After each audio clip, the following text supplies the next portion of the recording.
کوي اجازه دې سړي ته بلې پوه کې مده سړی نور راواخلي د دغه وطن د خلکو په څټ کې مورس بروي ملا لا لا لا دا سړی کوي ما جانان جانان دا سړی کوي نور بده خبره ده نور دغه ملت هم در باندې پیږي سبا دغه ملت تاسو تر ګریوان رانیسي والله زه تا تر ګریوان رانیسم آصفه والله زه تا رانیسم جبات کله تر ګریوان والله زه تا رانیسم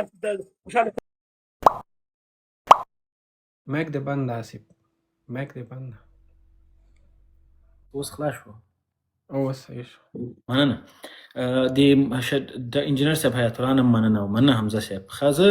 یوه خبره غواړم دلته وکړم تا ډېره یوه بنیادي خبره وکړله چې دغه ځینه به شروع کړو چې موږ 20 کاله مبارزه وکړه که 7 کاله خو د تا په یوه میاشت کې داسې مبارزه وکړه چې دا ټول یو ډډ ته پرسو تا ډېر واقعي او رښتونې مبارزه او که ستا د مبارزې شروع په ده باندې و چې د پاکستان وجود د هغه اگزسټنس تا تر سوال لاندې یوړ دا ستا خبرې دي ما سره دې کړي دي چې دا د پښتون قام سره ظلم ده چې زما پر خاورې باندې پنجابی حاکم ده دا خبرې به وې که نه حمزه صاحب غلط خو به نه وایم انشاءالله مننه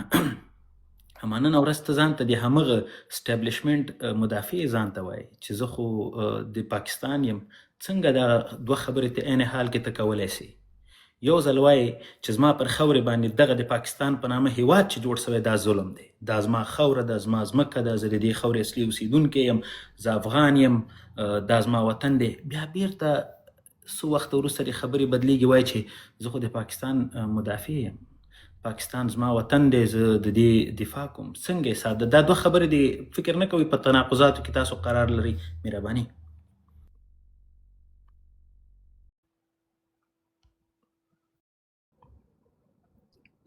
مننه آصف صاحب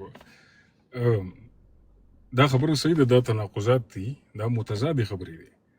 خو دا متضادې خبرې موږ د خپل افغانانو مشرانو نه زده کړی چې یو طرف ته وایي پاکستان زموږ ازلي دښمن دی بل طرف ته وایي زموږ اسلامي برادر هیواد دی یو طرف ته وایي زموږ خاورې نیولې ده بل طرف ته وایي ورشه هندوستان سره وجنګېږه دا بارډر د له موږ ساتو خو د هغې فکر خلاف مونږ ټول یو بخښنه غواړم او ما ته پته ده دا خو زه یم جنرال جبارخیل صاحب دا خو زه دې پورې وایم چې تناقضات چې د دواړو اړخونو نه وشي موږ به دا کار نه کوو چې موږ د یو طرف تناقضات راولو چې نه ته به غلطه یې خیر د زموږ هغه لږ اګنور کړه دا دواړو طرفونو ته دي چې څنګه دا لوی افغانستان خاوره ده خو خیر افغانستان ته که ته راځې نو د پاکستان په پاسپورټ راغله دا تناقض نه دی هسې لږ منطقي سوچ به وکړو که نه احساساتي به نه موږ خو ټول هوښیار ځوانان حمزه ته زموږ افغان یې خو خیر دی که په تورخم راځي کابل نه لږ انار لږ کرت څه وړې پاکستاني پاسپورټ دې وښایه تناقضات دي نو حسیب صاحب دا تناقضات یو اړخ ته نه دي دا دواړو اړخونو ته دي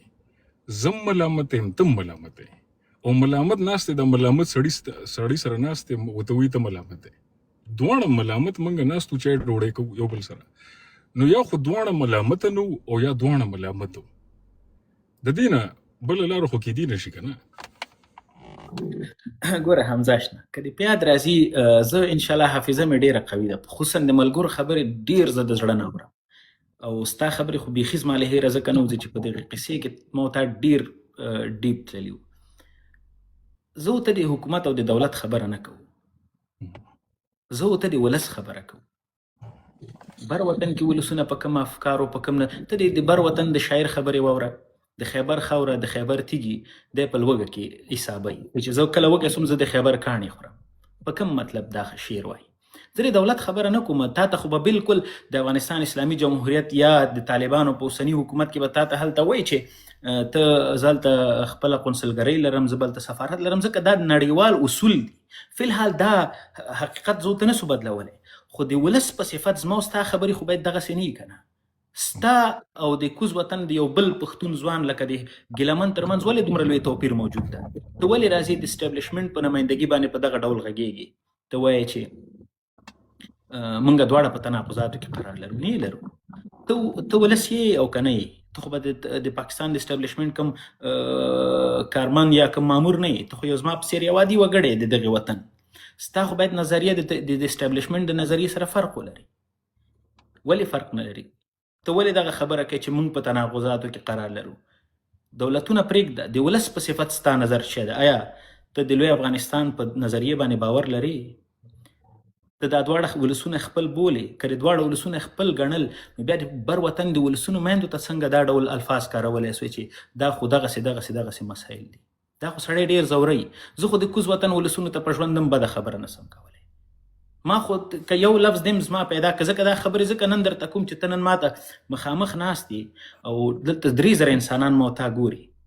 د کوز وطن په سیاست کې زما کار شته، زه په خبرو باندې نیوکې نقدونه به لرم، خو د ناموسي خبره خو زه ورته نسم کولی. دا خبره په واقعي معنا زه وځورولم چې د کوز وطن یو ځوان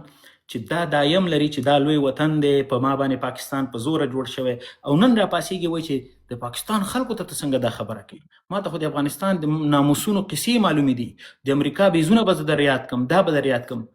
څنګه دا شی تا په ذهن کې راتللی سي؟ د پاکستان د اسټابلیشمنټ ظلمونه زه ولې خپل ظلمونه ګڼم؟ ولې د تیرا په خلکو چې ظلم کیږي زه هغې خپل ظلم ګڼم؟ لکه په ما چې سوی په وزیرستان کې چې بمبارد کیږي زه ولې دا احساسوم چې دا د ما خپل خلک دي، زه لکه زه چې زخمی سویم، لکه زه چې ژوبل سویم. د ګیلمن په شهادت باندې دومره زه ځورېدلی یم لکه څرنګه چې د یو بل بر وطن په کابل کې یو ځوان ځورول کیږي. ولې دا احساس تا ونه درلوده چې د بر وطن ناموسونه او خویندې زه یادومه، دا خلک او د کوز وطن دا ټول یو خلک دي. دلته ته انډایرکټلی د پاکستان د ایگزیسټنس یو ډول دایه مخته نه وړي چې ته پاکستانی یې، ته اصلا کې د دې خبرې خلاف اوس بیرته روانې چې پرونه دې کول چې موږ ټول افغانان یو. مهرباني. اسیب صاحب دا تاسو چې کومې خبرې کوئ ستاسو د تشریحاتو ستونزه ده تاسو ته، او دا په سیاست کې انسان ته دا پیدا کیږي، تشریحاتو ستونزې پیدا کیږي. اول داسې ده حسیب صاحب وایي زه د طالبانو نماینده نه یم، خو که زه طالب ته د پښتونخوا سړی راځم، طالب زه مخالفت کوم، حسیب ما ته وایي ته مخالفت ولې کوې؟ دا خو افغان دی زمونږه. دې ته د تشریحاتو ستونزه وایي. دا یو عقلي ستونزه ده، دې ته ډیلیما وایي. صحیح ده؟ یو افغان ما ته راشي، مثال د تا لغمان دی، ما ته راشي ما ته وایي چې د تا ښځې سره څه داسې کومه، او زه ورته یم ته ما ښځې سره داسې وکړه، زه در سره په لغمان کې داسې کومه. حسیب صاحب راپاسې ما ته وایي حمزه تا ولې افغان ته داسې وویلی؟ نو قربان د پښتونولۍ ټولو نه غټ اصول د بدل دی. د ناموس په وار باندې د ناموس وار ما وکړو، صحیح ده؟ خو ما وار ونه کو، ما اختار ورکو. ما ورته ګوره پیر صاحب مې د ناموس خبرې مه کوئ، صحیح ده؟ د ناموس جنگ نه کول غواړو. نو دا د پښتونخوا لویي وه چې د افغانستان نه یو ځوان راپاڅېدو، د پښتونخوا د ښځې عکسونه یې راوباسل. د پښتونخوا لا سړي دا کار نه دی کړی. که دا خبره مثال مونږ جرګې ته یوسو که نه سیب صاحب، جرګو کې خو به یو دوه کې خو به ناست دی، که جرګې ته مونږ دا یوسو، په جرګه کې مونږ مشر ته دا فیصله کیدو چې د حسیب وطنوال دا کار وکړو، د حمزه وطنوال دا کار نه دی کړی. یوازې د غوسې نه احساساتو نه سخته خبره وکړه. ملامته څوک دی؟ جرګه به ما ملامتوي که جرګه به تا ملامتوي؟ ورته وایي اسیب جانه تا خو کار کړی دی، اسیب جانه تا خو په ناموس غزار کړی دی. دې سړي خو غوسه وکړه، دې سړي خو احساساتو نه خبره وکړه، تا خو کار کړی دی. نو جرګه کې هم ته ملامتېږي. که د جرګې اصولو نه جانان ته پوهېږي چې جرګه کې فیصله څنګه کېږي، کار شوی دی. دا اولنۍ خبره د ناموس او څه خبره شوه. دویمې له راځم اسیب جانه د سیاست خبره تاسو وکړه چې دا د دولتونو خبرې نه دي، زه د ولسونو خبره کوم. نو ګوره د افغانستان هر یو نظام دا خبره کړې ده چې د ډیورنډ کرښه د دولت کار نه دی، دا ولسونو پورې اړه لري. نو حسیب جانه په افغانستان کې کم یو ولس معمولی غونډې ګام کړی دی د ډیورنډ په کرښه باندې؟ ولسي تا یو ګام هم نه دی کړی د ډیورنډ په کرښه. نو تاسو د پښتونخوا خلکو سره یو ډېر ښکلی، او دا زه په احترام درته وایم، تاسو د پښتونخوا خلکو سره یو قسمه والیبال شروع کړی دی. نظام دی وایي دا زما کار نه دی، ولس ته کار دی. ولس وایي ولس یې د سره د ډیورنډ په کرښه باندې څه ګام نه کوي، نه حرکت کوي، نه راوځي، نه وینا کوي، هیڅ هم نه کوي، بلکې ولس خو یې باقاعده په نظام کې، په جمهوریت کې د سیمې خاردار دپاره بل منظور کو په پارلیمان کې، په ستاسو سینټونو کې. حمزه صاحب بخښنه غواړم چې زه تاسو خبر نیسم، خبرې به کوو، زه هم غوږ وم. یو بل لږ به زه هم د تاسو دا وخت ونیسم. کله چې موږ د ډیورنډ لاین خبره کوو، د کوز پښتنو خبره کوو، ما ښه په یاد دي هغه بحث ته باور په خدای وکړه، ما نه په فیسبوک کې بیا شیر کړی او نه مې په ټیک ټاک کې شیر کړی. اوس هم سیف ده، ما په ټیک ټاک سیف ویډیو کې ده چې ما تا ته د ډیورنډ موضوع تا سره مې ډسکس کوله. تا ویل چې ډیورنډ یو رسمي سرحد ده او ما تا ته ویل چې دا رسمي سرحد ده، موږ د رسمي سرحد په توګه نه منو. تا ما ته د انګریزانو او د پاکستاني لیکوالانو کتابونه ریکومند کول او ما تا ته دا خبره کوله چې که ته چیرته د انګریزانو حوالې ورکې یا د پاکستاني لیکوالانو حوالې ورکې، سبا به موږ د هندوانو دا خبرې منو چې هغوی محمود غزنوي ته ډاکو وایي. نو هغوی خو د خپل په ګټه تاریخونه لیکلي، که انګریزانو لیکلي که پاکستانیانو لیکلي. بل دا باوجود د دې ګوره موږ د طالبانو د فکري مکتب څومره خلاف یو، خو هماغه ملا عمر د پاکستان یو چارواکی، که هغه استخباراتي ده او که ملکي چارواکی ده، که نظامي ده او که ملکي ده، د خپل دسترخوان نه په خاص په همدې یو لفظ جګوي چې د ډیورنډ موضوع یې ورته یاده کړې. موږ طالبانو تر ننه پورې ګوره زه چې دا دلته احضار هم یم، د طالبانو په اړوند ما په خبرو احضار کړی یم خلکو، خو بیا هم هماغه د طالبانو مشر ملا عمر چې کله ورته فکر کوم نصیر الله بابر دا خبره یاده کړې وه، د خپل دسترخوان نه جګ کړی و. داسې ډیورنډ پر کرښه باندې اغزن تار تیریږي. ته شاید د خوست د خلکو د مقاومت نه نه خبر، ته شاید د پکتیا د خلکو د مقاومت نه نه خبر، د پکتیا د ولسی خلکو مقاومت نه نه خبر چې هغوی خپلو کورونو ته لاړل، توپکونه یې راوړل، د پاکستان د فوج په پوستو یې ډزې شروع کړلې او په دې راپورونه جوړ ښځه او نر تللي دي. بله موضوع دا را کله چې ته د ډیورنډ اغزن تار ګورې چې په دې سیمه کې تیریږي، هلته افغان حکومت ډیر کمزوری و. امریکایانو، د نړۍ استخبارات ول، د نیټو غړي هیوادونه ول، د پاکستان سټیټ چې څومره ارزښت د امریکا او اروپا هیوادونو لپاره لري، هغونه ارزښت افغانستان حکومت نه درلوده، خبرې ته ارزښت نه ورکوه. هغه معامله د موږ د ولسونو او د حکومتونو نه ډیره پورته وه، د موږ پې وس نه رسېده. دا د ولس په اراده نه ده راغلی. دا ته چې کومه خبره کوې چې پارلمان دا شی پاس کړی ده، دې ته ثبوت نه لري، دا ته ادعا ده. پارلمان هېڅکله هم داسې بل نه ده پاس کړی چې په هغه کې د ډیورنډ موضوع را ذکر شوي. په پارلمان کې خلکو جنګونه کړي دي چې ډیورنډ چې شته یادوي دلته. په پارلمان کې خلکو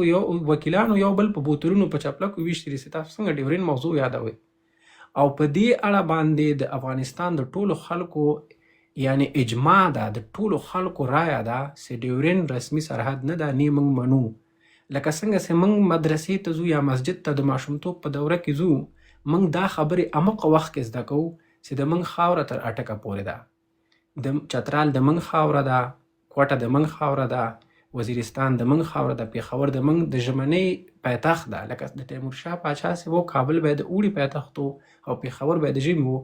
دغه نسل زه او ته به بیا دا کار کوو. دا به بیرته د پېښور به بیرته د ژمي پایتخت ګرځوو. او د پنجاب استعماري پروژه اوس ولې دا حالت دونه ګنګس دي، دا حالت ولې دونه پیچلي سوي دي؟ ځکه چې پنجابیانو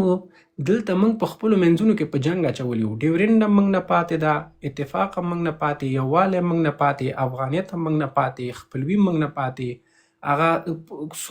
څومره ګډ تاریخ چې لرو، ګډ تمدن چې لرو، هغه ګډه ژبه چې لرو، هغه ټول یې موږ نه اخیستي دي.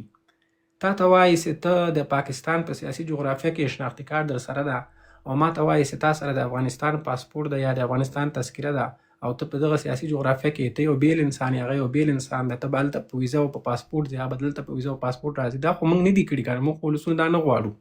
دا خو حکومتونو په زوره په موږ کړي دي. موږ به خپل خلک پویوو، موږ به حکومتونو کې داسې پالیسیانې راولو چې دا هر څه ختم کړي او موږ بیرته دا جغرافیه سره د یو بل سره وصل کړو. د بارډر په نوم، د تار په نوم، د سیمې خاردار په نوم چې هر شی موجود سوي دي، دا بیرته د منځه وړو. څنګه چې برلین کې د منځه لاړل، موږ به هم د منځه وړو. زما خبرې وختي یو نقطه ډېر وبخښئ حمزه اشنا، ډېر وبخښئ. دغه د جبارخیل صاحب د خبرو په تداوم کې غواړم تا ته لږ نور هم چې کومې نورې خبرې دې پخوا کړي هغه درته لږ نور هم زه در یاد کړم، ریمایند یې کړم. د لنډو خبرو اجازه ماته راکړئ. دا خبره د سره جبارخیل صاحب د خبرو سره جوخته تړلې.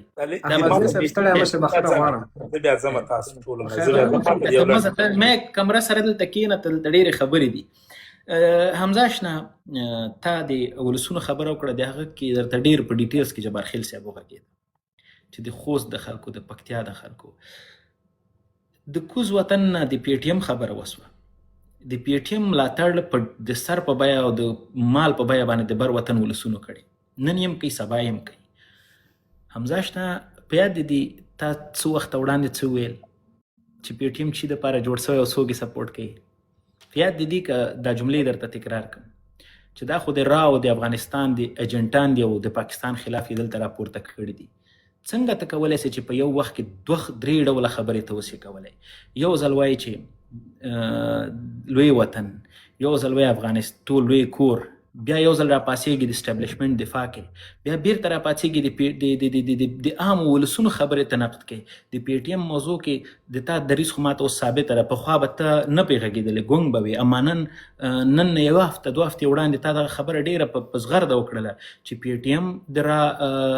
خلک دي دا د بر وطن انډیس دوی سپورټ کوي چې تر څو په پاکستان کې دوی ګډوډۍ رامنځته کړي مهرباني حمزه اشنا جان احمد صاحب وایي ما باندې دغه دی نو زه هم دې به خبره وکړي بیا به زه ټوله جواب ورکړم احمد صاحب سړی مشي په خیر راغلی مهرباني وکړئ هیلې تاسو ټولو ته خدای مو خوشحاله لره زه اول خو تاسو ټولو نه اجازه غواړم د افغانستان د یو ځوان په صفت باندې که ماته د یو څو خبرو اجازه راکوئ زه غواړم خپلې خبرې دلته وکړم البته خبرې به مې تاسو له موضوع نه بل طرف ته یي خو مګم زه غواړم دا خبرې وکړم چې زه د دې وطن یو وګړی یم او حق د خبرو لرم زه وایم دغه سړي به بار تاسو د ځان په اثبات باندې ورسوئ د موږ تاسو لپاره به شرم وي چې موږ دا سړی بار راولو په خپلو لیپو کې کېنولی او په خپلو لیپو کې دا سړي ته اجازه ورکوو بله ورځ دې سړي د افغانستان میندو ته د فاحشو خطاب وکړي یعنی ده وویل چې د افغانستان د میرمنو ویډیوګانې له امریکایانو سره موجودیت لري ده وویل چې د افغانستان د میرمنو د نارینهو توهین یې وکړي ده وویل چې د دوی ویډیوګانې د حتی د تیر د جمهوریت د سقوط د بارډر دغه ته لا د اشاره وکړله چې هلته په بارډر باندې چې کومې ښځې اوښتې د هغو نه سره کوم څه سوي دې سړي اشاره ورته وکړه زه وایم اول ماته د یو ځوان په صفت زه باید هغه د شرم دغه باید ځان ته خجالت ودرم چې زه دې سړي سره په لایف کې کېنم دا سړی د دې جوګه نه ده چې دا سړی موږ تاسو په لایفو کې را سره کېنوو له دې سړي سره بحثونه وکړو دا پاکستانی ده وروره دا د پاکستانی اوسیږي موږ تاسو له دې سړي سره نه کوم تړاو لرو نه مو کوم تړاو سته نه د ژبنیز تړاو ورسره لرو د هېڅ تړاو د موږ له دې سړي سره نه ده پاته نه ورسره لرو نه مو درلودی زه والله بالله سمت الله علاقه مندي د خبرو نه ورسره لرم له دې سړي سره حتی زه د دې سړي د هغه د ویډیو علاقه مندي نه ګورم چې په ځان کې دغه نه ډول چې د سړي ویډیو وګورم لا زه دې سړي ته کښېنم لا دا سړی بغیر له دې نه چې تا توهین کی تا تحقیر کی تا بی عزت کی تا ته سپک ورکی وایي تا بی عزت کی بل یو شی له دې سړي سره نشته دا سړی زه نه غواړم چې تور ولګم داسې دی هر شی ده دی جانې خدای جانې دا سړی ګوري یو ځلې سي سړي د ایسایي ډوډۍ وخوړه هغه نه خپلېږي وروره دا سړی نه خپلېږي ګوري په زرګونو ځلو تاسو دې خلکو دوکه کړئ ګوري د محمود خان در باندې رالی په زرګونو وخت سیاست در باندې وکړه یا دغه رقم اسپندیار دا د ټولو خلکو در باندې سیاستونه خپل وکړو زه پښتون دا سړی رالی 2-3 کالم راواخیستی د افغانانو په څټ کې ور کېنوئ له دې سړي نه وروره د موږ وروره قریب اوسي وروره موږ له رسنیو نه شړلي وو دغه سړی په رسنیو کې کېنوئ ښه مو مشوره کوي د هر افغان په خوله کې ور واچوئ جانان ده پلانکی ده ما الحمدلله نه ورته ویل د ما اول ځل له دې سړي سره خبرې دي زه دلته په دې لایف کې ګډ راځم دغه سړي ته زه مخامخ ګورم دا لا اوله سره چې والله بالله اوس هم وایس مسیج نه پرېږدي دغه سړي یو فالوور و له ما سره فالو و د ده سړي ویډیوګانې بیا چې ما ته هم داسې میسج وکړی وایي احمدزی صاحب دا څنګه سړی ده ما ورته ویل مال دا هغه سړی ده لکه څه رقم چې ملولي ده لکه څه رقم چې اسپندیار ولي و لکه څه رقم چې دا نور سیاستمداران له سیاستوال دي پښتونخوا وو هغه رقم ده دا د وروره 15 ورځې بعد دا سړی راځي په څټ کې در کښېني په څټ کې دې ویي بې عزته کوي دي ذلیله کوي دي بعد له هغه نه بیا راځي وروره د دې سړي بخښنه ماته څه ګټه کوي څه زه دې سړي بخښنه وخورم که یې وچکم دا سړی دا اوس هم د پردې شاته تا ذلیله کوي دا سړی دا اوس هم د پردې شاته تا بې عزته کوي دا اوس هم د پردې شاته تا پسې بدې خبرې کوي او بیا هم تاسو راګورئ اما ګیله خوشحال له تا نه ده اما ګیله اسیفه له تا نه ده اما کیسه د ما ګیله له جبارخیل ورور له تا نه ده ولې له دا سړی راولي په لیپو کې ولې د افغانانو په سترګو کې وراچوئ ولې په خپلو لیپو کې اجازه ورکوئ ولې راخیزوئ لایف ته ولې دومره قدر ورکوئ چې دا سړی راسي تاسو په لیپو کې تاسو جواز دی دې سړي ته ورکوئ دا سړی سړی کېنوي دا سړی خپل خرافات او چټیات بیا راشي دلته وغږي بیا د افغانانو په دغه باندې خپلې خبرې وکړي د والله بالله زه خفه یم له تا نه هم خفه یم خوشحاله آصف له تا نه هم خفه یم وروره جبار خیل له تا نه هم خفه یم وروره دغه سړي ته نور اجازه مه ورکوئ دې چې راشي د افغانانو په مابین کې کښېني دې سړي ته اجازه مه ورکوئ چې د افغانانو تر مابین راشي دغه وکړي خبرې وکړي دا سړی د دې جوګه نه ده چې نور دلته زموږ په مابین کې کښېني دا سړی رټل سوی دا شړل سوی دا سړی د افغانانو له مابین نه وتلی ده دا له موږ سره په هېڅ دا نه ژبنیز تړاو لري هېڅ تړاو له موږ سره دا سړی نه لري نه موږ ورسره لرو دې سړي سره هر چېرته چې ډوډۍ دې ګرمه وي اوبه دې یخې خدای دې خوشحاله لري موږ کار نه لرو دې سړي سره مه ورکوئ اجازه دې سړي ته بلی پوه کړي مه دا سړی نور راواخلئ د دغه وطن د خلکو په څټ کې مه ورسپروئ مه لا لا لا لا دا سړی کوي مه جانان جانان دا سړی کوي نوره بده خبره ده نور دغه ملت هم در باندې پیږي سبا دغه ملت تاسو تر ګریوان رانیسي والله زه تا تر ګریوان رانیسم آصفه والله زه تا رانیسم جبار خیل تر ګریوان والله زه تا رانیسم خوشحاله تر ګریوان دا سړی تاسو راوختی زموږ په څټ کې هم راکېنوئ دا سړی تاسو راوختی وروره زموږ په دغه کې وروره دغه هم راته جنګ جوړ کړی ده وروره چې هره ورځ په هر لایف کې کېنولی او بله ورځ د شپږ دېرش زره انسانانو په مخ کې دوی ته د وطن د مېرمنو بېعزتي کړې ده د 50 زره انسانانو په مخ کې دوی ته د وطن د مېرمنو بېعزتي کړې ده تا د وطن مېرمنو ته د فایشو خطاب کړی ده تا اوس بیا کېنولی ده ته بیا ورته وایې ته پی ټي ایم ته دا نه وایې بابا غدار ده دا غدار وو غدار دا غدار پاتېږي دا د عیسی ډوډۍ خوړلې ده دا د ما وایي تا نه خپلېږي دا د عیسی خپل ده والله کم خپل کوې دا شپه نښاني والله که دې خپل کوي والله که دې افغان کوي والله که دې تا د وطن په ګټه تمام سو والله که تا ته په درد باندې وخوړل والله که دې تا د وطن سړی سو والله که تا د وطن په ګټه باندې خبره وکړله دا مه راولئ دا مخکې نه وي په دې لای پوه کړي یاره هیله مې دا ده له تاسو ټولو نه دا نور مه راولئ احمدزی صاحب ډېره مننه خیر ویسې خبره داسې ده دغه کومه پوښتنې چې ته لرې همدا پوښتنې له پایله موږ وکړې ورنه دا ته چې موږ دلته نه دروځئ چې یاره زموږ سره کښېنه یا موږ سره جانان سه یا موږ سره ورور سه د موږ بحث پې همدا ده چې حمزه جانانه حمزه وروره حمزه صاحبزاده صاحب حمزه پاکستانی هر یو چې تاسې ګڼئ موږ پوښتنه همدا اواز موږ خبره همدا وسې وروره تا نه خو د خلکو تمه توقع ده ته خو د ماساریانو دعوې کوي ته ولې دغسې احساساتي سوي او دغه ډول خبرې دې وکړلې چې د افغانانو ناموس یاد کړه ولې پښتونخوا کې په شته پښتنو د په ظلمونو باندې خوله پټه کړې ده موږ خو به خبره کوو که نه ګوره سیاست به کله ګټې کله چې یو قدم مخکې ږدي 10 قدمه به شاته ږدي داسې نه کېږي چې په زور باندې هر شی باید په زور وشي ورور دا سړی تاسو ماته دا وایي د کوم چې په واکدارۍ دا سړی تاسو راخېځولی ده دا د خپلې دا سړی د پښتونخوا څه شي واک لري خو بیا هم ته په هغه وطن کې ژورنالست پاته سوی آصف خو دې بیا هم ښه د دغه وطن یو پی ایچ ډي یو دکتورا لري جبار خیل صاحب خو دې بیا هم ښه د دغه وطن یو پی ایچ ډي یو دکتورا لري دغه وطن په پیسو باندې تعلیم کړی ده دغه وطن کې راغټ سوی ده دا سړي سره تاسو د څه شي دعوه لرئ د څه شي ګیله جین لرئ له دې سړي نه ګیله خو دا وایي چې دا بل ورځ راولاړ سو د ما مور ته یې توهین ګیله نه لرو د همغې ورځې پوښتنه کوو ګیله نه مور ته کوو یې توهین کړی ده احمدزی صاحب د همغه ورځې پوښتنه کوو دی خپل دلایل لري موږ خپل څه ورته وایو دلته د پښتونخوا ولسم سته دلته د افغانستان ولسم سته دوی فیصله کوي چې څوک صحیح وو دغه سړی صحیح وو که غلط وو که تېروتی وو فیصله به بیا وروسته وشي اصلا کې دا دا سړی صحیح وو دا سړی صحیح وو لا دا سړی غلط وو دې سړي اوس صحیحتوب غلط ما ورته ته ګټه چې شکوي ما ورته توهین ګریوان ته یې لاس راواچوی دی تېروتی وو یا موږ تېروتي وو نه وروره دا تېروتی د ما مور ته یې توهین کړی ده د ما خور ته یې توهین کړی ده د ما مور ته بد الفاظ کارولي د ما خور د افغانستان میندې خویندې دي چا میندې خویندې دي وروره ولې پردی سړی راوستی د اوس همدغه باندې بحث د اصلي بحث په همده ده ما ورسره کوي بحث اصلي موضوع پرېښې ده بحث جوګنه ده دا د بحث جوګنه دي چې بحث ورسره وشي ویې دا سړی له لایفه وباسي له لایفه دا سړی ګورې احمدزی صاحب یوه دقیقه ډېر وبخښئ ګورې یو خو دا ده چې آصف خان د یو خبره زه وکړم یو ډېره بخښنه غواړم مهرباني احمدزی صاحب د صاحبزاده صاحب سره راغی ما ته ویل زه په تا اعتراض لرم ما چې ته ما اعتراض لرې مهرباني وکړه راسه اعتراض وکړه بیا په دم اعتراضاتو او په ما اعتراضاتو او په دې اعتراضاتو دا ټول که ته باس نه پوهېږم په کوم وخت کې راغللې دا ټول باس په اعتراضاتو دا باس یوازې او یوازې په سپیناوي وو ورور ما جبار خیل صاحب په ډېر احترام سره تاسو ټول ته ډېر احترام لرم د ما ورونه یاست د ما د هېواد وګړي یاست تاسو ټولو ته ډېر احترام لرم خدای مو هر میاشت خوشحاله دي د وطن لپاره لره د ما ګیله دا ده چې دې سړي سره زه مطلقا دا خبره کوم زه د سړي سره دا سړی بیخي د هېڅ نوع د باس جوګه نه ده چې دا سړی له موږ سره د موږ په لایپو کې کښېني د ما یوه پوسکنده که تاسو اوس دې ته دلایلو د دغه لټوی شي په دغه دلیل وروره دا سړی د باس جوګه نه ده ځواک صاحب ورور بس نور دا سړی د خلکو په څټ کې زه یوه خبره درته وکړم ګورې ښه خیر د لږ په ارامه سره غږېږو دا هم د کوز وطن دی او ګیلمن هم د کوز وطن ګیلمن زمونږ په زړونو کې ځای درلوده او اوس یې هم لري.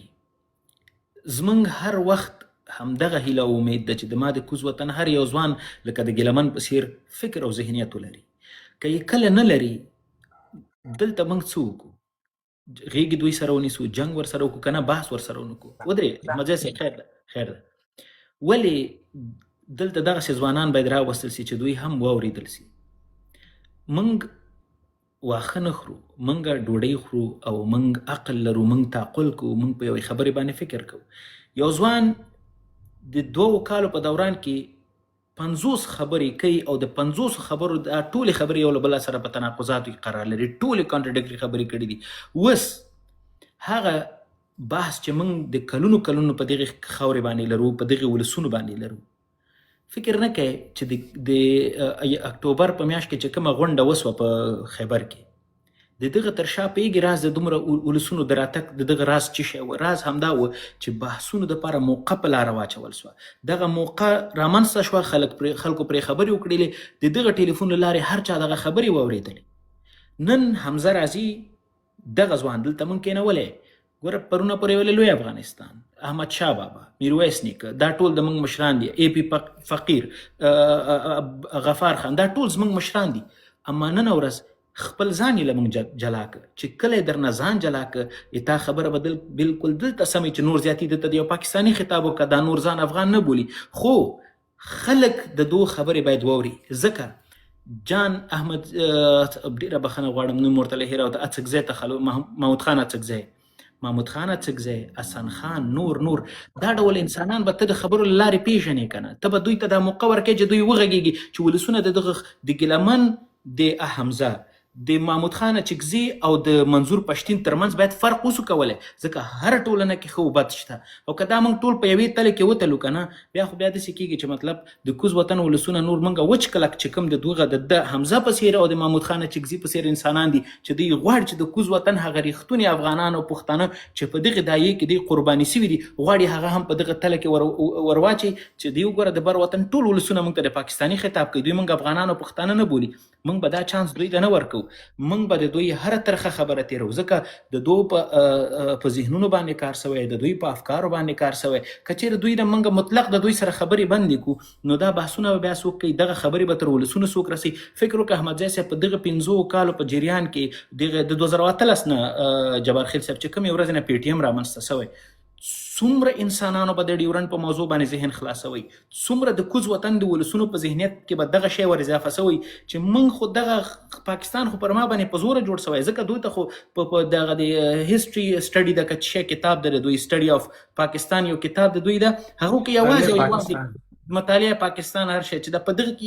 یوازې د پاکستان چې دغه هیواد جوړ شوی په دغه باندې ورته غږیږي، د یو افغان مشر په اړه باندې ورته خبرې نه دي سوي. ته باور په خدای وکړه احمدزی صاحب چې د دغه ټولنیزو رسنیو له لارې زه تا ته 50 ځوانان د کوز وطن دغلته راپورته کوم چې دغلته د موږ د بحثونو په نتیجه کې دوی په دې خبرې باندې پوه سوي، آګاه سوي دي چې زه څوک یم. باور په خدای وکړه. خیر ده دغه ځوان غلطي کړې ده، دغه ځوان دغه خبرې کړې دي، موږ ته چې کومې خبرې کړې په ده باندې موږ ځورېدلي. ته فکر کوې چې دلته موږ له هیره وځي دا خبرې، خو د دغې خبرو په خاطر مو دلته دا کېنوو چې ته کله یو ځل راغللې، موږ په زړونو کې موږ درته کومه مینه درکړله، د بر وطن ولسونو خو تا ته غېږه تل خلاصه کړې وه، ځکه ته د کوز وطن یو ځوان یې، زما وطندار یې، زما خاوره یې، زما وینه یې، زه خو تا ته په همدغه نظر ګورم لکه څنګه چې ګیلمن ته ګورم. خو د تا په خبرو کې چې تغییر راغی، دا چې ته د پاکستان اسټابلیشمنټ ته داسې یو ډول ته ژمن سوی، د ملي د پاکستان ګډو ته ژمن سوی، په دې خبره باندې خو باید ته ولس ته ځواب ورکړې که نه، ځکه موږ هم دلته یو ډول جواب دی ولس دپاره، ځکه دا خبرې خو دغه ځوان خو موږ دلته د ولسونو سره واک صاحب که دا ته راولې که یې رانولې، د خپل ځان په اثبات ورسوئ د افغانانو په مابینځ کې چې دا سړی نه خپلېږي، دا سړی د پاکستان د ادارو سړی ده، دا د هغې خوا سړی ده، دا نور ګوره د ما ادب د خبرو د پښتونخوا هر وګړی د موږ د سترګو تور ده، هغه خلک یې چې د دغه اسټابلیشمنټ خلاف دي، د پاکستان د موجودیت خلاف دي، د پنجاب خلاف دي، د موږ د سترګو تور دي. مګم هغه سړی چې راځي له ما سره د پنجاب په سر باندې باز کوي او د ما په خوله له ما سره خبرې کوي، د ما په ژبه له ما سره خبرې کوي، پوه شوې، ما له هغه نه خان جوړ کړی، ما له هغه نه ځوان جوړ کړی، ما هغه مشر کړی، ما دغه قدرمن کړی، او هغه راځي بیرته د پنجاب په خوله له ما سره غږیږي، یو وارې نه، دوه وارې نه، څلور وارې نه. ګوري په دې باندې حدیث شریف ده، بیخي دا بیخي اماکت ته سړی پکې ځي چې بار بار دغه انسان راځي موږ توهین کوي او موږ بار بار له ده سره کینو، بار بار له ده سره بحثونه کوو. په خدای قسم ده د اماکت ته، په خدای قسم ده دا د موږ غلطي ده، په خدای قسم ده دې خلکو سره کېناستل. سبا بیا به راځي ګورئ هغه موضوع چې دې سړي د موږ میندو ته سپکاوی پکې وکئ، در تا پورې ما ورته نه یې باندې غږېدلي، له ما نه تر تا پورې زه نه یم باندې غږېدلی، چون هغه یو موضوع و چې بیخي له دغه نه وتلی، او هغه داسې خلک دي چې هغه په مور په خور باندې بند نه دي. هغه دا ګوره دا داسې دغه کوم سړي په سر باندې د خلکو په سر باندې شدت توهین وکړي، سبا به ګوري د 50 ګلانو په بدل کې بیا ټول سره ناسي، ټول به بیا یو بل د جارو قربان وایي. لیکن د ما خویندې میندې باندې توهین کړي، دا سړی راولاړ شو د موږ میندو ته حتی بیخي بد القاب یې وکارول، ډېرې سپکې خبرې یې وکړلې، دومره سپکې خبرې چې دې سړي وکړلې موږ په دې تاریخ کې نه دي کړي، موږ کلم دا خبرې نه دي کړي. زه نورې خپلې خبرې را لنډومه، خدای مو خوشحال لره. د ما د هیواد د وګړي په صفت دا یو نیوکه وه، دا مې د خبره وه چې په دې خاطر باندې رالم چې زه د خپله خبره دلته ورسوم او د خپله خبره وکړم، چون د دې سړي شتون له موږ تاسو سره ورونو دا زه درته وایم، زه به لا یم لا به نه یم په دې میډیا کې، خدا خبره درته کوم چې دا سړی نه تاسو اصلاح کولی شي او نه دا سړی که دا سړی بیرته راوام وړي. په دې سړي باور کول اماکت، په دې سړي باور کول اماکت ته. خلاص او پوسکنده خدای مو خوشحاله لره، سر مو لوړ، ډوډۍ مو ګرمه، هر چېرته سیاست. اجازه به یو خبره ته وکړم. نه وروره مې کوه، د خدای په امان، تا خبر توجه وسله نه لرم وروره، خدای په امان. د حمزه اکته خبرې شروع کړې، زه مخکې تا خبرونه یو دوه خبرې کوم که اجازه وي. اتبزه امزه صاحب د مسلې موضوع ته راننوځئ که نه چې په مغه بېرته بحث وشي، حکیمه باندې شروع سوه تیاره. نه ځینې دوستان زه بس لنډه خبره کوم. امزه صاحب داسې کار به وکړو د ناموسونو د غیرت خبره، زه خو یم د خبرو نه زیات داسې کار د ثابته به یې کړو. ستا 4500 خویندې په پښتونخوا کې د ډاکټرۍ او د انجینرۍ او د مختلفو زمونږ د ټیکس په پیسو باندې درس وایي. 4500 خویندې. احمدزی صاحب کته یې اورې ښه، دا 4500 خویندې په افغانستان کې دغه نشي ویلی زمونږ د پښتونخوا په ځمکه باندې زما د ټیکس پیسو نه چې کوم اخیستل کېږي په هغې دې ته سکالرشپ میلاو شوی دی، د تا خویندې دي، زما ډې دي نه، د تا خویندې دي. احمدزی صاحب دا څومره نرې خبرې چې تا وکړې که نو ځمکه اسمان د یو ځای کړلو، زه افغان یم او داسې واغسې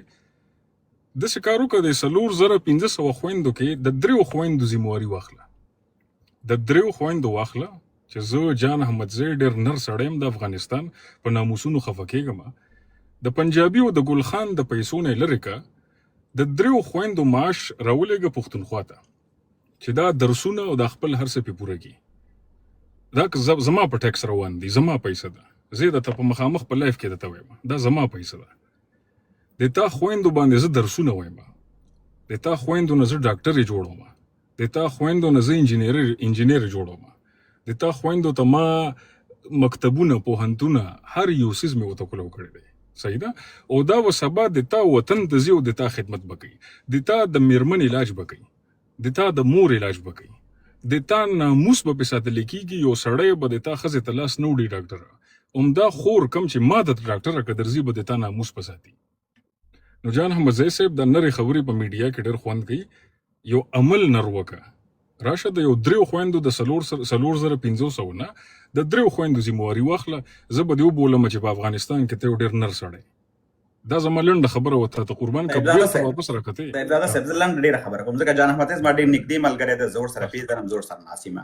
ته خو د 3 وښیې که نه، ته خو د 3 وښیې. زه به تاسو ته په بلجیم کې یو کس وښیم چې تاسو سره ورسره شناخت لرئ، زه پوهېږم چې څوک ښیم، ته پوهېږې چې څوک ښیم. د هغه د کورس پیسې د دې سړي ورکړي، د هغه د پوهنتون پیسې د دې سړي ورکړي. دا پیغورونه به نه ورکوو. دغه 15 ورځې مخکې، ډېر نه 15 ورځې مخکې نه ده، 1800 د پښتونخوا محصلین د پلوبند پاتې ول، دوی دلته درسونه ویلي په افغانستان کې. موږ دا نه وایو چې دا زموږ په ټیکس روان دي، موږ دا کیسې په ماضي باندې خبرې نه کوو که نه، زموږ دغه بحث نه، دا نننۍ خبره درته کوي که نه، څه تا ته وایي. او نننۍ زه هم درته 15 ورځې مخکې خبره کوم، ډېره ماضي نه ده چې ډېر تېر وخت ودرېږي که نه. دا ډېر معمولي خبره ده. پښتونخوا ستا نه ده، پښتونخوا زموږ ده. دا یا زموږ مانده دا شی ده چې زما استاد ده، زما استاد پښتونخوا ستا نه ده. که ته دعوه دا پکای نو دا ستا دعوه غلطه ده وروره. پښتونخوا زما استاد او په ګډه ده. کوم وخت چې نو افغانستان به د چا دی خوشحال صاحب؟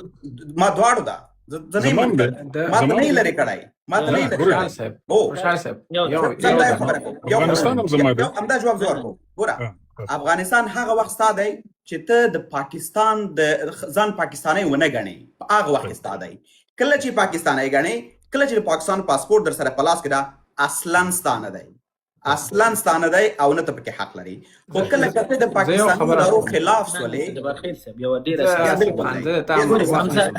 وخت نیسم ما څه خبرې ته نه پرېږدي ټول دغه نقطه ډیر زورونکې ده. ګوره حمزه اشنا، ګوره ته چې ګوره کلم غږیږي کنه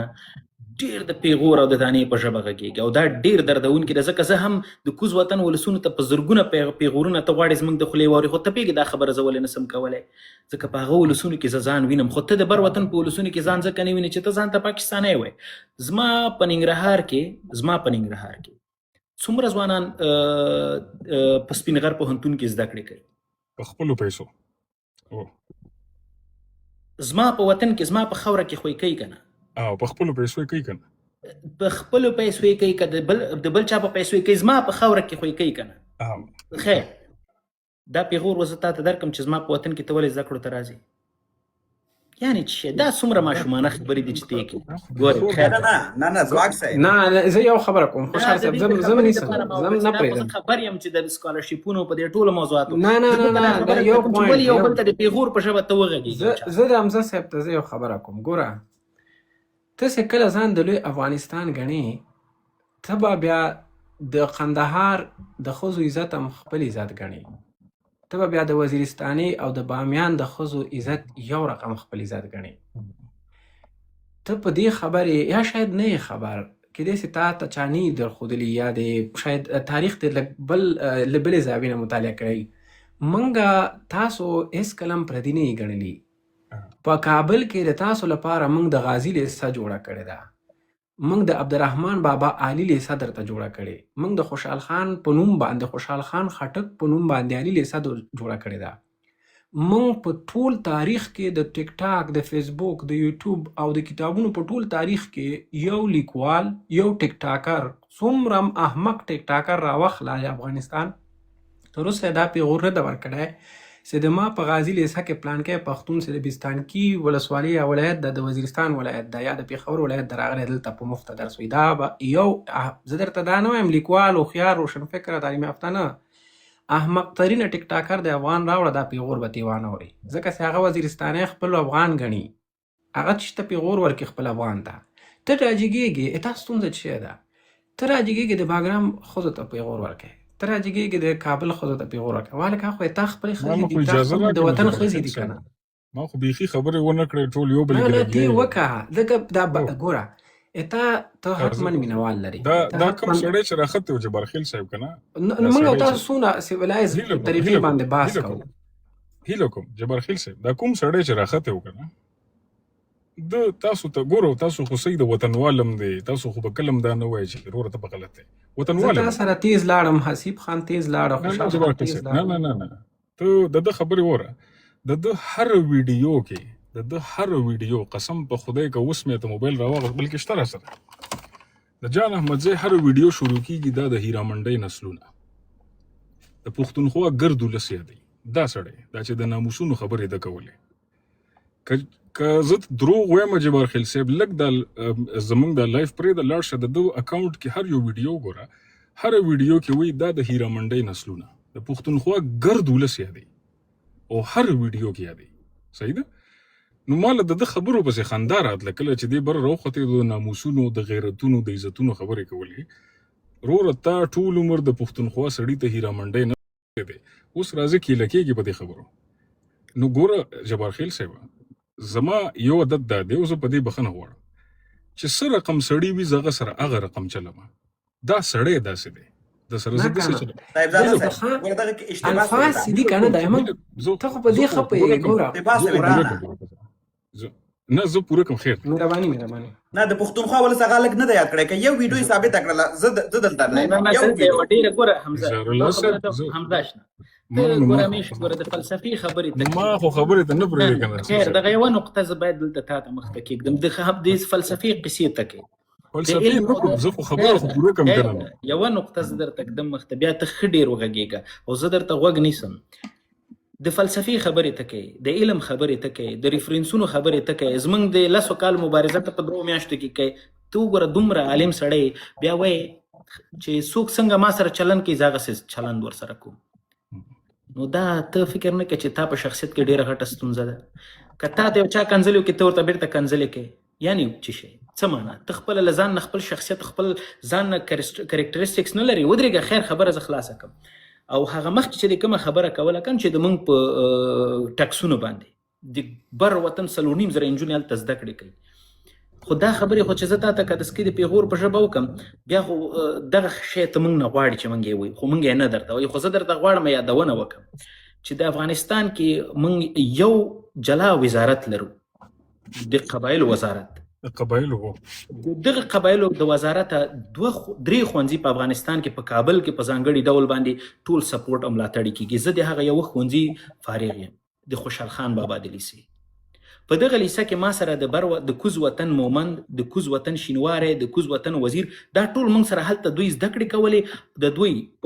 درسونه، د دوی د رفت آمد کراګانې، د دوی ډوډۍ، دا ټول موږ ورکول. دا اوس پیغور ده. د دغه خلکو پر موږ باندې حق ده چې ما ته وایي ما ته مکتب هم تیار که، ما ته پوهنتون هم تیار که، او موږ دې ته آماده یو. دا د پیغور خبرې به یو بل ته سره نه کړو. دا واړه بحثونه خدای ته وګوره مه کوه. دا بحث موږ دغه لیول ته نه غوښته چې راولو. خو ته همیش ته لږ زره ټریګر سي، ته لږ ټریګر سي، ډایرکټ انډایرکټلی کنځاو توهین کوي. عزیزه په دې لایف کې ټولو لږې خبرې ما وکړې.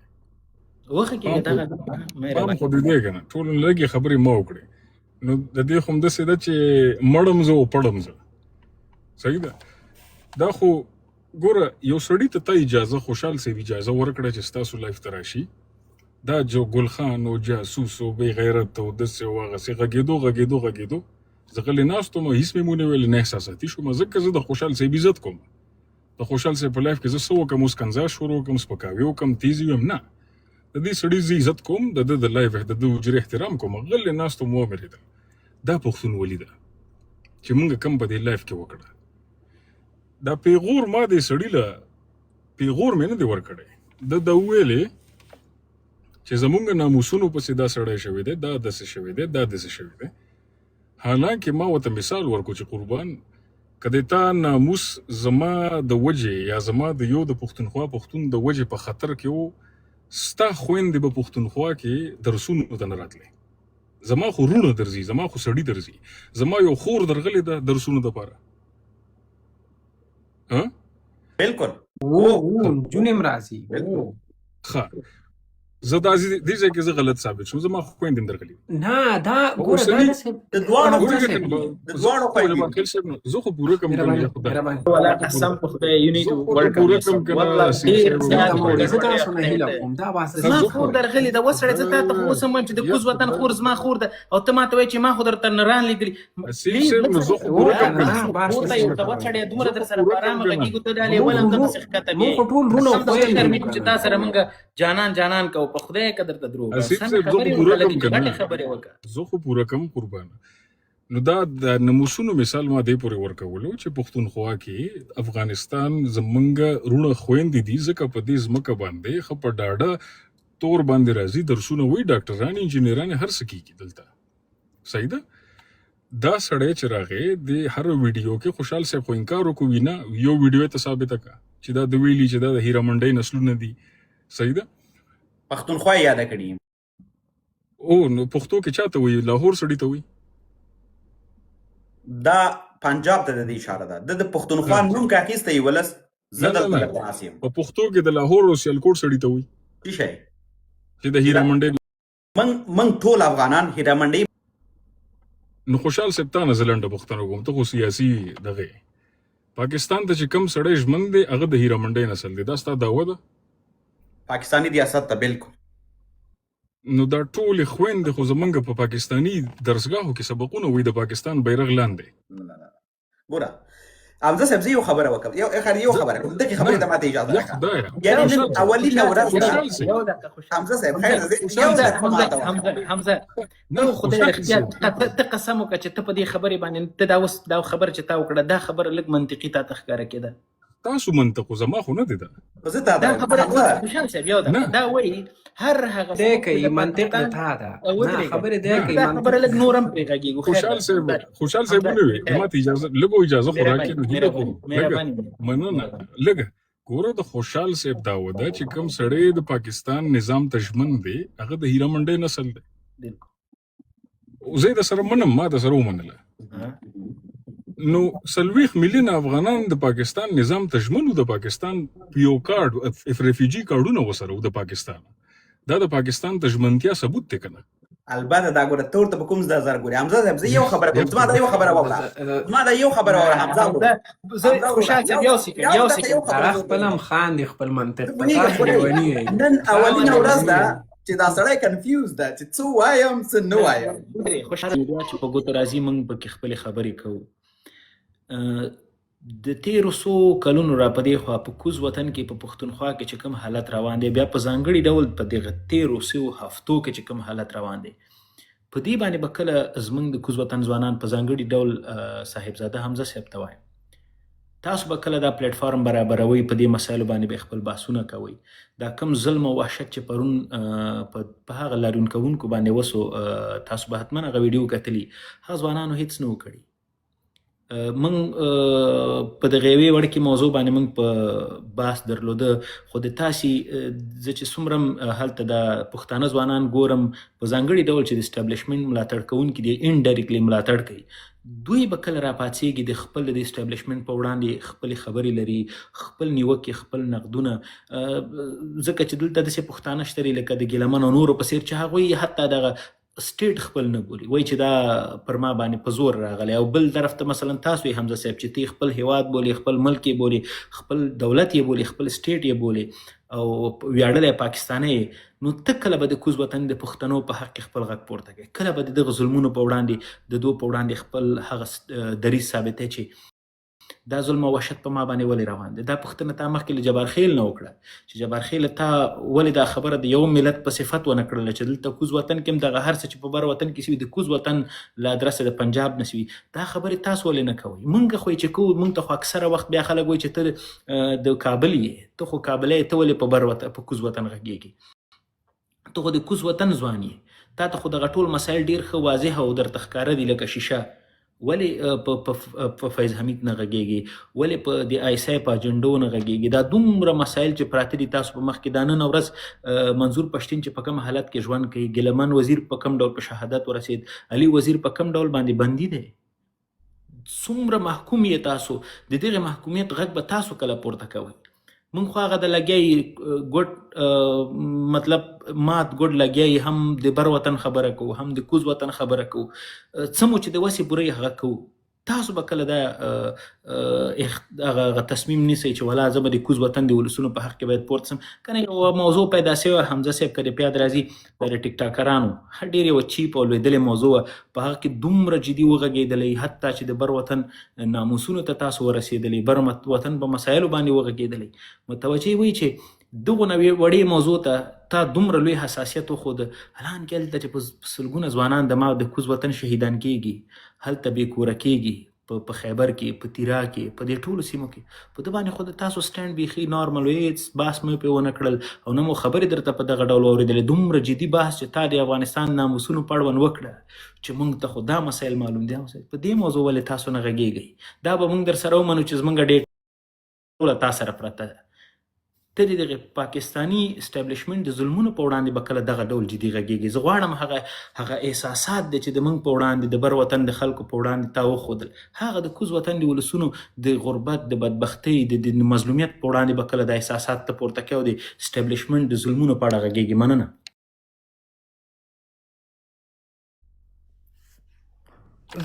زه یو خبره کوم مخکې تر دې چې حمزه وغږېږي زه فقط لنډه یو دقیقه یوه خبره کوم متاسفانه حمزه او د نور ملګري د ماضي په حافظه کې ورک دي د ماضي په حافظه کې تاسو ولې ورک یاست؟ تاسو په خپل حال باندې ولې خبره نه کوئ؟ چې ته کله زه په غازي امان الله خان خبره کوي، کله په خوشحال خان خبره کوي، کله د یوسف زو په جنگ باندې خبره کوي، کله په قبایلو تاریخ تیر په پاچا خان باندې خبره کوي. وسړیه ته خپل حال باندې خبره وکړه، ته ولې په ماضي کې ورکې؟ ته ولې د ماضي پیغورونه خلکو ته ورکوې؟ ته ولې د ماضي د حافظې نه راوځې؟ ستا حال څه دی؟ ستا راتلونکی څه دی؟ ته ولې په حال کې ژوند نه کوې؟ مشکل دغه دی چې وروره موږ په ماضي کې نښتي یو، چې په ماضي کې موږ سره دا وشول، په ماضي کې دا داسې شو هغسې شو. زه یم چې راځئ دغه حال کې چې څه پاکستاني اسټبلشمنټ د پښتنو سره په پښتونخوا کې روان کړي دي، دغه باندې خبره وکړه چې دا پښتانه له دغه استعمار نه او له دغه حالت نه څنګه راوتلی شي. ماضي خو لاړو تیر شو، صحیح ده، له ماضي نه به زده کړه کوو،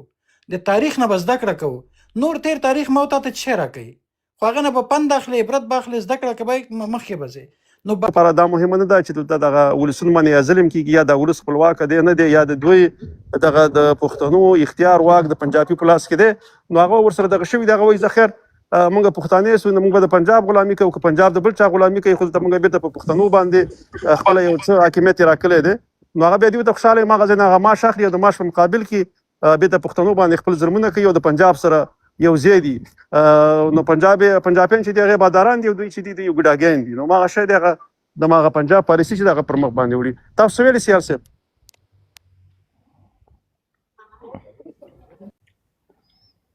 نه ما څه نه ویلې، دا فرق مې هغه جوړو.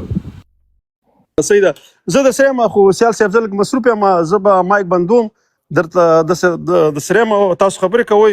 چې بیا کله زه بېرته وزګار شم داسې یو څلوېښت دقیقې وروسته زه بیا فارغه کېږم، بیا د خیر سره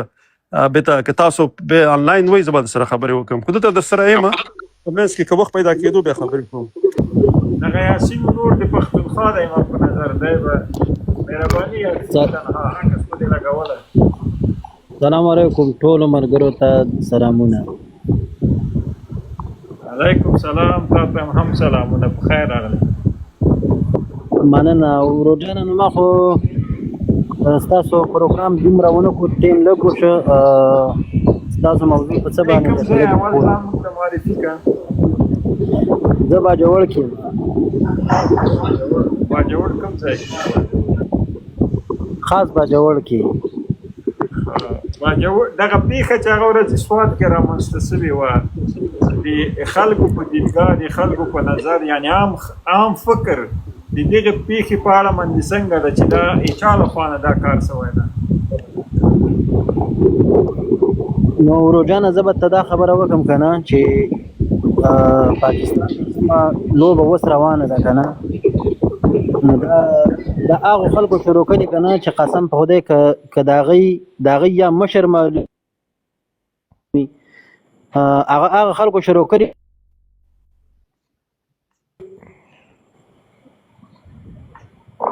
زما غږ درځي؟ غږ دې سته، خبرې کوه. ورور جانه نو امریکا به دوی ته بیا څنګه ډالر ورکړي چې دوی دغه نه کوي، خپل خلک نه وژني، خپل عوام نه وژني، دوی ته به بیا ډالر څنګه ورکړي؟ پوه شوې؟ پاکستان کې د اوس نه دا چل نه دی شروع. په پاکستان کې تقریبا زما د یادو د 15-20 کاله نه دا روان دی کېږي. پوه شوې؟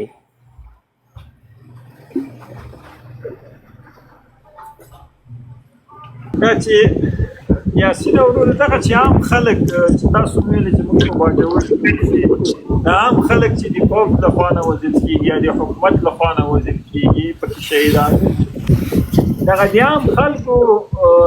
تصمیم د دغه پیښو د مخنیوي لپاره څنګه ده، او د حکومت په مقابل کې که پارلمان او ګوندونه دي که عام خلک دي، دوی څه نظر لري؟ څنګه کولی شي له داسې پیښو نه خلاص کړي؟ نو روزانه که ته وګورې که نه پاکستان کې څومره احتجاجونه شروع دي، سوات کې وګوره، باجوړ کې وګوره، نور علاقو وزیرستان کې وګورې، پاکستان کم ځای پښتونخوا کې څومره احتجاجونه د فوج په خلاف شروع دي، د دې نورو ادارو په خلاف شروع دي که نه. خو چې حکمرانان دي ظالمان شو، فوج دي ظالم شو که نه، نو بیا به څه کوې؟ ته تش لاس هغوی څه ټوپک ورسره کومه لار کې؟ پاکستان کې څومره بې ګناه خلک دا دي شهیدان کېږي.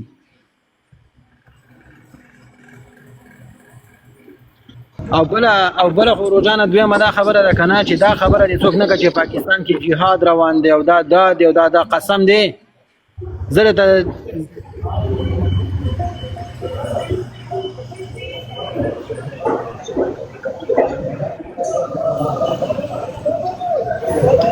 سیال څه محترمه غږ بند شو لاړه کټ شو قسم هغه انټرنیټ کار نه کوي سیال صاحب او دغه بل د لاندې ورور چې څو غږیږي باید مې کو السلام علیکم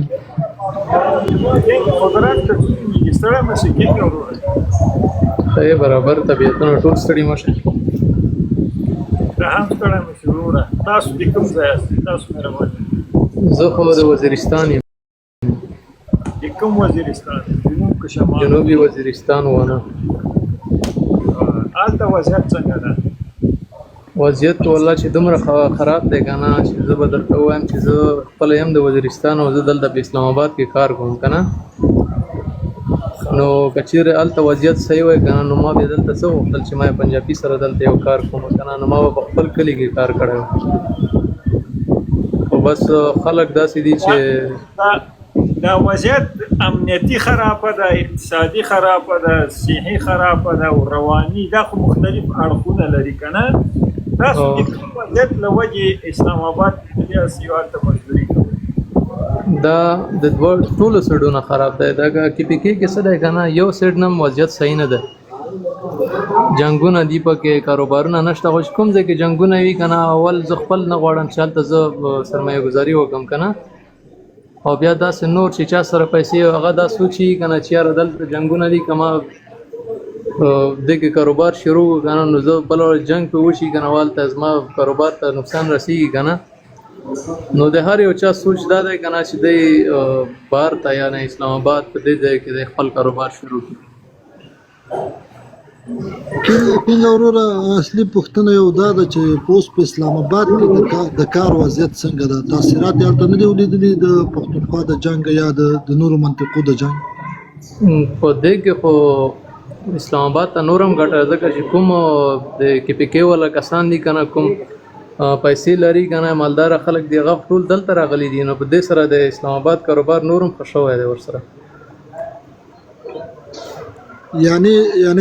یعنی ته دا وایې چې د کې پی کې یا د نورو خیبر پښتونخوا چې کوم اقتصادي هغه ده لارې دي هغه په لکه افغانستان او په ایران او په دې جو چې پرتی دي دا بند دي د وجې نه په اسلام آباد کې وضعیت ښه ده او په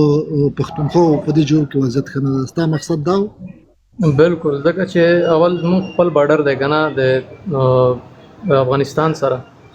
کله چې بارډر کولاوي که نه نو په یو ځای کې کارونه هم ښیي ورسره هر یو کس کینګ وروره یوه پوښتنه دلته بله وه چې آیا په د اسلام آباد وضعیت له کشمیر سره هم ښه نه ده او هلته ولې د تجارت هغه واځي د دې علت بس شي ولې دا دروازې واځي د دوی سره د هندوستان سره دا وګوره د خپل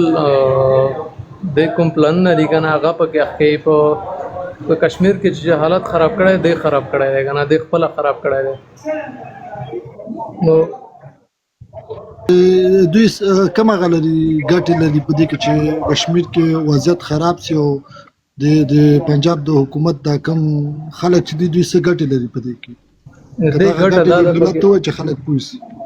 دې ګټه په دې کې دا دی که نه چې دی د امریکا نه چې کوم دی د ډالر راځي که نه یعنې هلته خو جنګونو باندې ډېر زیات مصرف کېږي که نه هغه کېږي یو خو به دی د دې د کشمیریان چې کوم دي دی به دنیا ته داسې هغه کړي چې دا بغاوت کې ځان ته ملک غواړي که نه یو خو به په دې باندې دی راټیټ کړي او په بله هغه باندې دی ته ګټې ډېرې زیاتې ګټې دي پکې ځکه چې دی ته ډالر راځي ټول دی هغه یعنی خو دوی ته خو د پښتونخوا او د کشمیر عاید هم راتله نو ته څه فکر نه کوې چې دا د امریکا د ډالرو نه به د پښتونخوا عاید او د کشمیر عاید ډېر و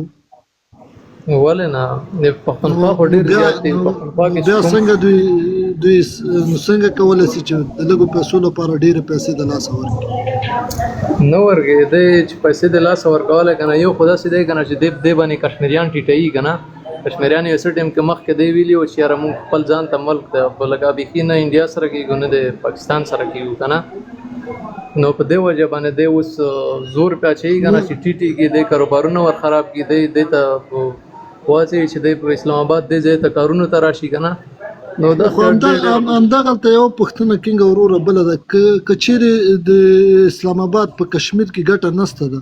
نو بیا ولې هغوی ته خپل واک نه ورکوي هغه خپل حقوق نه ورکوي یا چې په پښتونخوا کې ګټه نسته ده دغه خبره بل هم ده که نه نو باید په دغه باندې هم ته لږ نظر واچوي دا کشمیر کې د دې ډېره زیاته ګټه ده که نه ګوره دلته به په کې اعلان نه کېدل یو څو ملیانې ورته را پیدا کړي وو په دې ته به ویل چې په جماعتو باندې ګرځې او دې باندې به چندم کوله که نه ما خپل هم څه ورې لیدلي دي چې کشمیر دپاره به دی چندې کولې او په یو چندو په پیسو باندې به دی هلته نور په وسلار څه ټول حکومت ورکول که نه چې کوم او کسان به هم ورته کول ورته تیار کې نه به کسان تیارېدل او ټول به کشمیر ته لېږل هلته جنګ دپاره او دی به پوښتنه زه کوم نو ته دا وایې چې دغه امنیت خرابېدو کې هم د حکومت لاس ده او بله خبره ده د خلکو د حقوق د سلبېدو وجه هم د دغه اوس چې کوم حکومت ده په اسلام آباد کې دا دې کې دوی لاس لري ټولو کې د دې لاس دی که نه چې د دې لاس نه یې پکې په هغه ورځ باندې امن دی مننه نور به دا نورونه نه پوښتنې وکړي او که چېرې جواب لري اوکې بس کوم جواب یې راسره در به کوم ځکه چې مننه کور دې ودان دا راسته ورور ته به نوبت ورکړو اساسا ډېر وخت کېږي موجود کې هم نه خیر نظر به ورکړي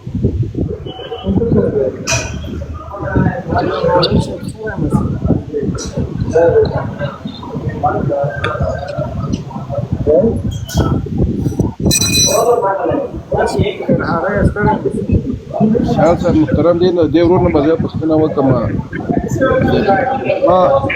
څنګه ورور د مایک د بند کې دا خبره په ارامه واورې شور د سره خبره دا ده سیال صاحب محترم که د پښتونخوا خلک نن ورځې په اسلام آباد کې خپل کاروبار فعال کوي دا د پښتونخوا خپله غټه ضربه ده د پښتونخوا د خلکو خپله غټه ستونزه ده چې ته د پاکستان ته ورځې پر هغه ځای کې خپل کاروبار شروع کوې چې د تا په منطقې ته نامني راوړې ده پر تا باندې ځان آبادوي او ځان جوړوي ته همیشه غواړې چې غلام دې وساتي او ته ورغلی هلته کاروبار کوې ګورئ سیال صاحب محترم دوی وایي چې په اسلام آباد کې یا په وزیرستان کې وضعیت ډېر خرابه ده نو بلوچستان کې ولې وضعیت خرابه کړی ده په کشمیر کې بېګناه وژل کېږي په وزیرستان کې بېګناه کسان زندانو ته اچول کېږي وژل کېږي د چیش دپاره دا د دې دپاره دا سیال صاحب محترم زه به دومره درته وایم چې دغه د منګه ناپوهه پښتانه چې دي دا نور ناپوهه پښتانه په دې نه پوهېږي سر نه خلاصوي چې دوی منګه همیشه دا 50 کاله 80 کاله زمونږ پلرانې په دغسې ناسې کوم ښه پوهنتون سته تاسو وګورئ د دوی چې هر دانشمند ده هر پوهه ده هغه به د پاکستان د فوز د امر لاندې ژوند په دې کوي چې ولې کوي اخوا او دې خوا که لکه قدیر خان په کور کې درته نو بندي کړی پښتونخوا یو غټ افتخار و ته راشه قربانه د همغه فوز په مقابل کې ودرېږه ورته زه دغه نامني نه غواړم زه مړ کېدل وژل نه غواړم زه انسان یم څلور ورځې د دنیا کې ژوند کوم په راحته کوم پنجابی په امن کې ده سندی په امن کې ده وروره نور په امن کې دي یو د خدای غضب پر راولېدلی ده په پښتنو په بلوڅو باندې تاسو خپل आवाज اوچت کړئ تاسو خپل حق وغواړئ اسلام آباد کې امن ده پېښور تباه ده اسلام وروره کراچۍ امن ده کویټه تباه ده دا ټوله بدبختي د پښتنو په سیمه کې د سیال صاحب محترمه دوی دا आवाज خپل نشي اوچتولی مګر برعکس خپل کاروبار اخلي د خپلو د پښتنو مړۍ د بچیانو مړۍ اخلي ځي د پنجابي د بچي په خوله کې اچوي خپل بچیان دې وږي بې سرنوشته در په دره ته ولې په اسلام آباد کار کوې خو دغه आवाज اوچت که ورته وروره راجګ سئ راپورته سئ لکه عمران خان چې راپورته سوی لکه دغه نور مشران چې راپورته سول خو د دغوی ملاتړ وکړئ عمران خان په زندان کې پروت ده یوه جلسه پې وسوله څنګ کې وروره یو ځان استشهادي وسوله ټول میدان پرېښود، خبره ختمه سوله. دا بیره ده، دا ډار ده. دغه د غلامۍ زنځیرونه مات کوي. نور خپل ځانو ته کار وکوي. مې کوي دغه د پنجاب فوز ته، مې کوي د پنجاب ایسا ادارې ته. بخښنه غواړم سیال صاحب که مې غلطه خبره کړې. مشره ستاسو خبره صحیح دي که نه؟ نو خبره داسې ده چې په یو کس باندې نه کېږي که نه. که په یو کس باندې کېدلی چېرته کېدلی نو اول سر کې به زه ورته ولاړ وی که نه. دلته دی داسې کسان جوړ کړي دي که نه په دې هغه کې دغه خپل پښتانه مني. ګوره موږ ته پنجابیان یې نه دي راغلي چې موږ ته یعنې پنجابیان راغلي موږ مړه کوي که نه. دی داسې پښتانه ور جوړ کړي دي هلته چې ته اعتبار به هم پرې وکړې چې یاره دا زما پښتون دی، تا سره به په جرګو کې مې تا سره به په هر څه کېږي که نه. لکه لنډ مثال یې درکړم، ملکان. ګوره ملک چې وغواړي که نه دی چې دا اوس وغواړي یو ملا یو ملک دې دواړو باندې کام راټول وي که نه. ځکه چې دی کوم آرډر وږي که نه په هغه باندې هر څوک عمل کوي که نه هر یو. نو دی دا دوه کسان یې اخیستي دي، که ملا دی که ملک دی. الله تعالی د په جماعت کې دی کاغذونه اچولی چې که یو خبره مو د هغه په خلاف وکړله نو سبا به نه وي. او همداسې ورسره کېږي چې یو ملا راپاڅي د حکومت په خلاف خبره وکړي، دی په سبا کې ورک وي ملا. که ملک دی هم همداسې دی. نو چې دی دا دوه کسان اخیستي نور ما تا باندې خو نه کېږي. ګوره چې ملک زموږ سره جوړ نه وي که نه بیا هم نه د تا خو هغه ملا هم در وژني، ګوره د تا خو هغه عالم هم در وژني، د تا د فوز ملاتړ چې کوي هم در وژني، د تا پښتون په نامه یې در ختموي. ته تر کله پورې بېدی قربان د سمسیال صاحب محترم دغه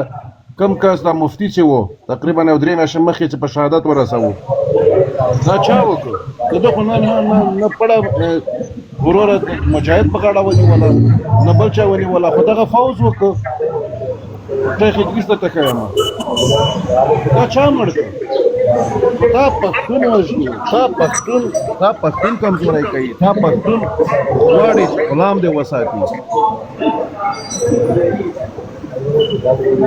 بس چې تر څو پورې دا پښتانه صحیح شوي نه وي که نه کوم چې د دی په لاس کې دي تر هغه پورې کې پی کې امن نشته. کینګ وروره ژوندی اوسې دا نور به موږ کېږي بیا به انشاءالله تا سره وګورو. لاس کې هغه کړی وي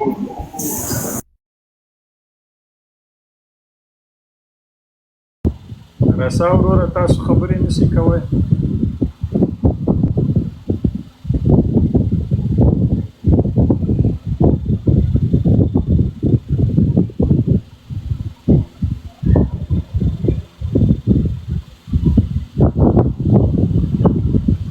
مولوي صاحب ته چیرې بند یې؟ مولانا سیال صاحب همدلته یې د خوا کې د ګرځو راګرځو. سیل صاحب وبخښه زما د انټرنیټ بند شو او ما ته یو کمنټ کول دا کمنټ مې کول چې ټولو ته ستړمي شوه مخې چارې او ولې مولوي صاحب ته خو زه خبره نه کوې که زه خبره وکړم یو کمنټ کوم. وروره وکړه مهرباني. خیر اوسې نو خیر اوسې. سیل صاحب که ستا فکر یې که نه زه خو چې دلته زما 3 لسیزې شو جرمني کې یم د 3 لسیزو نه مخکې که ستا فکر یې دا دره چې وه دره که نه د لوړګي کې دغه خیبر او دلته یو منطقه وه د درې په نامه باندې چې دلته به ټول تور کارونه وو که نه تور کار مثال ته پوهېږي تور کار څه معنا دا چرس او دا پوډرې موډرې او دا یعنې دا دغه او غریبه منطقه وه ډېره که نه ډېره بېچاره منطقه وه او غیر علاقې ته جوړه کړې وه. دغه رقم اوس دا پښتونخوا ته چې سړی ګوري ټوله پښتونخوا دغه رقم ده هغه او چې لږ داسې یو سړی سرمایهدار یو 20 لکه کلدارو پورې مو لري هغه چې تنګوي چې دا خپله سرمایه دغه پنجاب ته راوړي هغه سرمایهدار کسان هم ځوانان هم ترې اخلي. ځوانان په خپله د یو مملکت د یو زیش یو ښار د هغه ځوانان یې دغه وي سرمایه وي هغه ځوانان ته راوړي لکه مثال دا وزیرستاني هلک چې اوس کینګ په نامه چې خبرې کولې دا چې وایي چې زه اوس خپل کلي کې کار کولی شم مګر دا اسلام آباد ته راوستی د ده ګټه هم اسلام آباد ته رسېږي سرمایهداران ترې راوړي. خو پېښور پښتونخوا بېچاره داسې ده بس د دوی په وینو باندې کاروبار شروع دی د دوی وینه خرڅوي د دوی وینه تویوي او دلته به ډالرې اخلي. دی هلک ډېرې ښایسته خبرې وکړې دا د منظور پښتین د کور آباد دي دا 8 کاله مبارزه وکړه د پښتنو د ټولو پښتنو سر یې خلاص کړه خو بس وایي تشه لاسه ته مې دښمن یې دا دښمن د دوی ډېر قوي دی او دا چې ستا ملا او ملک ټول د ده په لاس کې دي نو کیسه د دوی ډېره خرابه ده بس خدای دې څه غیبانه څه دغه وکړي څه رحم وکړي او دغه ټي ټي پي هم داسې دغه خلک دي دا نامعلومه غوندې خلک دي که نه دا د تربیلي ډیم دي والوزي وروره دغه لاهور ته چې غځېدلي دا دغه دي 5 دانه 6 دانه 7 دانه 8 دانه 9 دانه آمین پدر جان 10 دانه ماشاءالله دوستا تیم ورک کنه دوستا لایک شیر ریپوست همه خود لایک و شیر دوستا خوش آمدین خوره بدر خوش آمدین لایک و شیر دوستا تیم ورک کنه دوستا همه بدر همه خوره لایک و شیر دوستا دست بدشن لایک شیر ریپوست همه تیم ورک دوستا لایک و شیر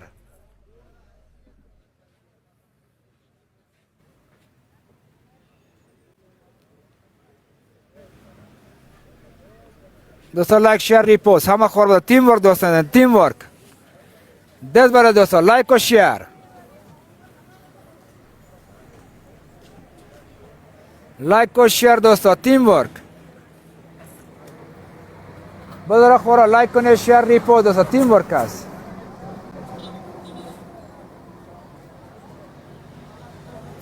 کمک بینید تیم ورک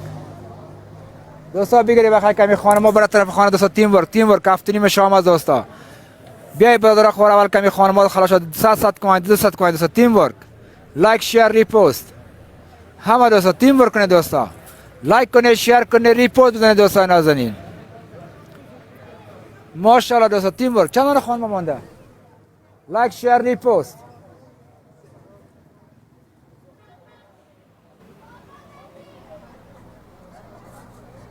دوستا خانم کم مانده خداوند برادر ما رو خیر بده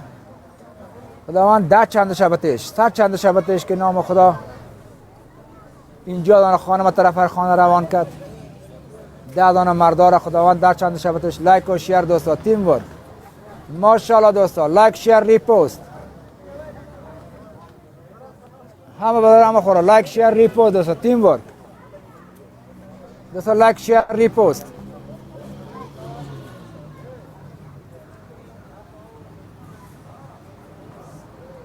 لایک و شیر دوستا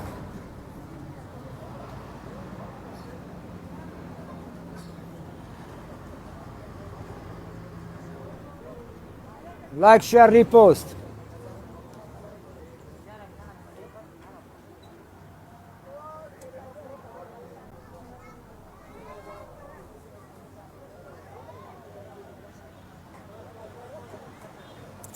لایک شیر ریپوست همه خوره برادر دست بره دوستای نازنین بیا چند نفر ما هم شیر کرده میشه خدا مهربان است که بیای نمیخوانم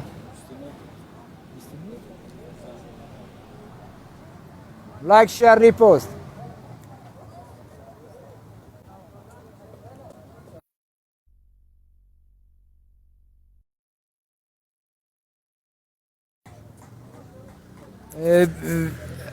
بیست و 29 دانه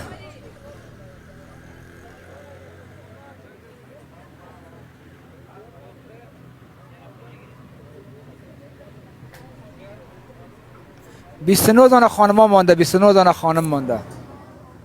همه دوستا لایک شیر ریپوست دوستا تیم ورک کنین لایک و شیر همه خوره برادر دست به دست لایک شیر ریپوست دوستا تیم ورک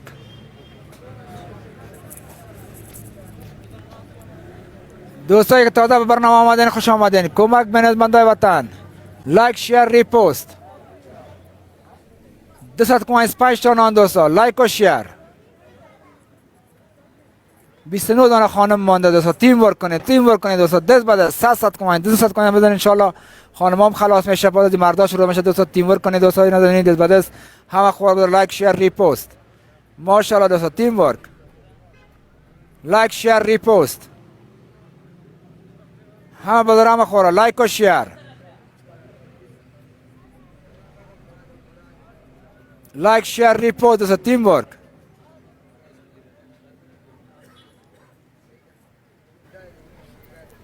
دوستا ماشاءالله 4 نفر از خوار بدر لایک شیر ریپوست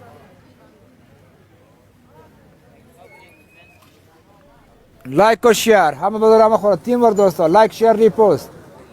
ماشاءالله لیول 3 خوش آمدی بگی که اینجا 29 دانه خانه مانده کمی هم طرف خانه برای دوستان تیم ورک کنین دست به دست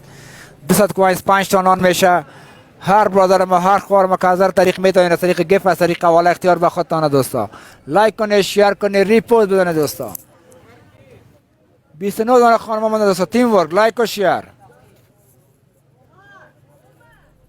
همه دوستا تیم ورک